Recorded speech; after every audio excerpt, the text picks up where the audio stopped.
Thank you very much, Joe. And I think we can really just dive right into this one. In the beginning, Doubleth were very verbal about the possible Genja onto Triforce build, but it was still, he kind of sat on the fage. Just go into this for us. Yeah, I think there needs to be like some sort of esports documentary on the evolution of Genja's build this game. Because he started off with the phage, and he had a Doran's shield and a Doran's blade, and then he went BT, and then he went like Zeal, yeah, and then he sold the Doran's shield to get a BF sword, which doesn't build into anything. He should like And he had enough money to upgrade finish to the Triforce, but he instead went for the BF sword. He should have even gotten like a Last Whisper or anything. He's like, nah, screw it, dude. I'm just gonna get another BF sword. And my mind was just too blown. Genja's is just on another level. Do you think he gave up like midway to Triforce and like this is not working? We need more piercing arrows, or?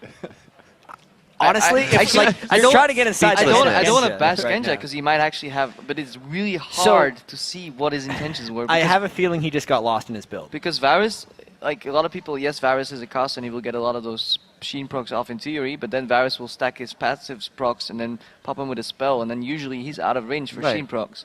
The same, his phage isn't going to really interact too well with him. He wants a BT so he can snipe people down if he runs armor pin. It's called the Legolas build in Europe, where you just go BT first and then Last Whisper and just snipe people.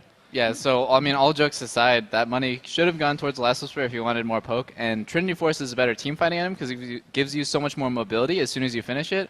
I just think he might have misclicked on BF Sword, or I don't really know actually what went on. And on Phage and on Zeal? Yeah, all those misclicks. Jai, you were looking at something different, just the entire composure of the game. It was switched up coming from Fnatic's side. Yeah, Krepp and I have talked about this a fair bit. Fnatic, they don't even need to win the laning phase a lot of times to be able to come back in the game because their roaming is so strong. They know how to do the Fnatic brush tricks, and this was another game where all three lanes were down 30 CS at one point, but they still seem to just crush Gambit. Especially against Gambit because they're now, I think, 5-0 or 6-0 against That makes it 6 in a row, yeah. 6 in a row. If you play against a team that you know you've always beaten in this fashion, even if you're a few thousand gold behind, you just really don't care. You could see at one point Fnatic picking up 1 or 2 kills and they were still behind 2,000 gold, but it doesn't feel that way, and that means gold doesn't always tell you everything about the game. I mean, I don't necessarily agree that even if they lose all 3 lanes that they're in control of the game. I think that snowballed from the just absolutely dirty play that XPK made on Alex Ich.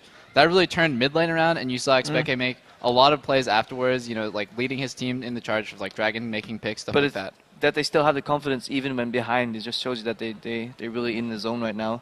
Yeah, that's true.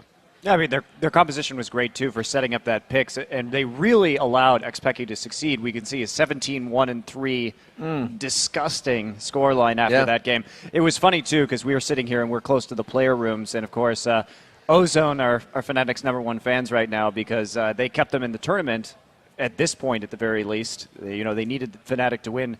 And during the game, Imp came up to me and Krepp, and he just said, XPK is God, with the biggest grin on his face. This little guy with his big glasses walking around so happy. Like, even though they lost, it was legendary to see. XPK spreading the joy, but not for some. So right now, let's see how the standings look after the first game of the day. With their win, Fnatic locks down first place in Group B, and more importantly, a spot in the quarterfinals. Yeah, so Gambit is still sitting in second, but because of their loss, the winner of our next matchup between Balkan and Ozone will actually tie them at 4-3.